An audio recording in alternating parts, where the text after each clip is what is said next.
Salam alaikum, bonjour tout le monde. Voici la solution de l'exercice que j'ai proposé sur ma page Facebook, sur un exercice d'algèbre linéaire. Soit f une application définie dans l'ensemble R3 de x vers l'ensemble R3. Alors l'ensemble R3 de x, c'est l'ensemble des polynômes de degré inférieur ou égal à 3 à coefficient dans R. R3, c'est l'espace vectoriel ordinaire R3. Ceci, c'est aussi un espace vectoriel. L'ensemble R3 de x, c'est un espace vectoriel. Sa dimension est égale à 4 et celui-là, sa dimension est égale à 3. Pourquoi sa dimension est égale à 4? Tout simplement parce que sa base canonique, la base canonique de l'espace R3 de x, l'espace des polynômes à coefficient inférieur ou égal à 3, sa base canonique c'est 1, x, x carré, x au cube. Elle est formée par les vecteurs 1, x, x carré, x au cube. Polynôme 1, polynôme constant de valeur 1, le polynôme x carré et le polynôme x au cube. La base canonique de l'espace vectoriel R3, ce sont les trois vecteurs 1, 0, 0, 0, 1, 0, 0, 0. Ceci doit être bien connu. Alors je commence maintenant à répondre à la question numéro 1. Nous avons dit montrer que l'application f est une application linéaire de R3 de x vers R3, c'est-à-dire un endomorphisme. Alors, petit a, je vais choisir deux éléments, P et Q, de cet espace, ou bien deux vecteurs, ce sont deux vecteurs aussi, on peut les appeler des vecteurs. Et je vais montrer que l'image par f de la somme de ces deux polynômes est égale à f de P plus f de Q.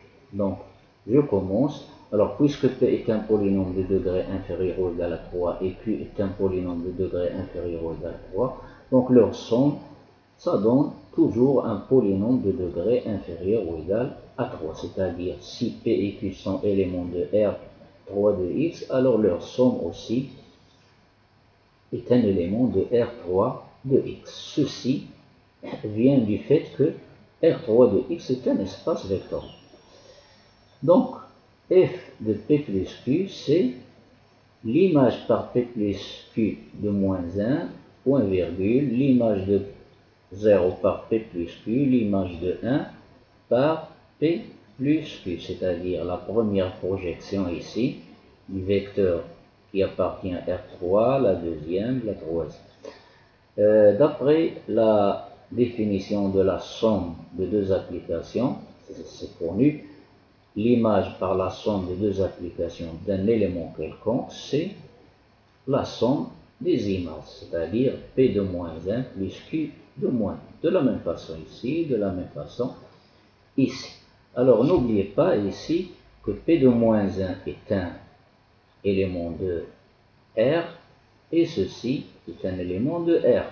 Donc leur somme c'est un nombre réel. Donc nous avons ici un élément de R3. Regardez les virgules qui séparent les éléments. Donc ceci, puisque R3 est un espace vectoriel, donc je vais voir maintenant ceci. Ceci, c'est la somme de ces deux vecteurs. P de moins 1, P de 0, P de 1, plus le vecteur Q de moins 1, Q de 0 et Q de 1.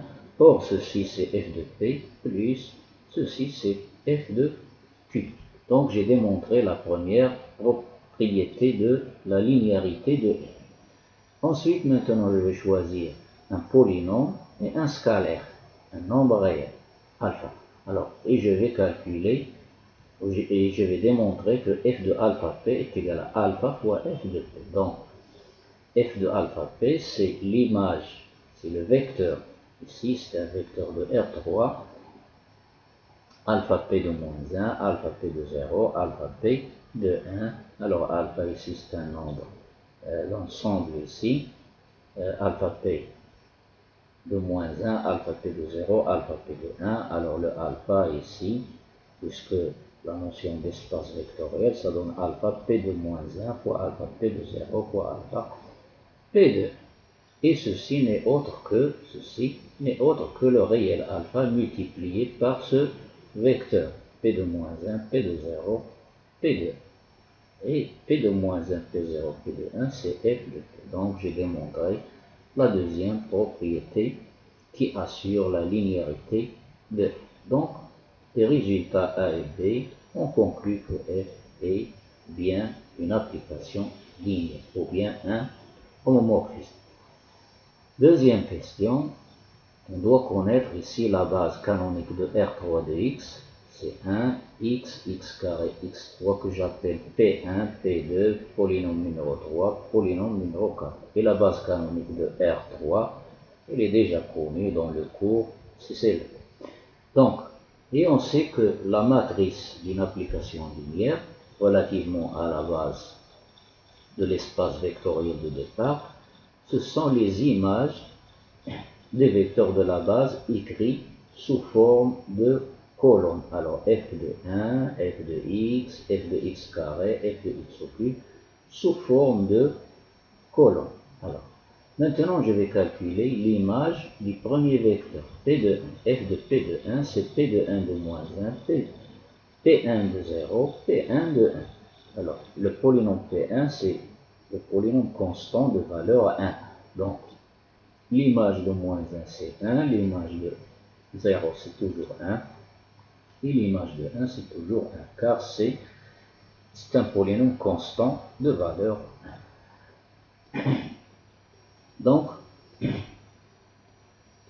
je passe maintenant au calcul de l'image du deuxième polynôme de la base, c'est-à-dire x. Alors, f de p2 est égal à p2 de moins 1, p2 de 0, p2 de 1. Ici, c'est le polynôme identique. P de x égale à x. Donc, tout élément a pour image lui-même. Alors, P de moins 1 égale à moins 1, P de 0 égale à 0, P de 1 égale à 1. Je vais calculer maintenant l'image du polynôme 3, troisième polynôme de la base canonique, x carré. P de x égale à x carré. Donc, f de P3 est égal à P3 de moins 1, P3 de 0, P3 de 1. Alors, x au carré, moins 1 au carré c'est 1, 0 au carré c'est 0, 1 au carré c'est 1. Finalement, l'image du quatrième polynôme, ou bien du quatrième vecteur, qui est le polynôme P4 par f, et voilà, c'est x au cube. Alors, P4 de moins 1, P4 de 0, P4 de 1. Alors, x au cube, moins 1 au cube, c'est moins 1, 0 au cube, c'est 0, 1 au cube, c'est 1. Donc, voici les images ici, les vecteurs images. Donc, je vais les écrire sous forme de colonne. 1, 1, 1, première colonne. Deuxième colonne, moins 1, 0, 1. Troisième colonne, 1, 0, 1. Quatrième colonne, moins 1, 0, 1.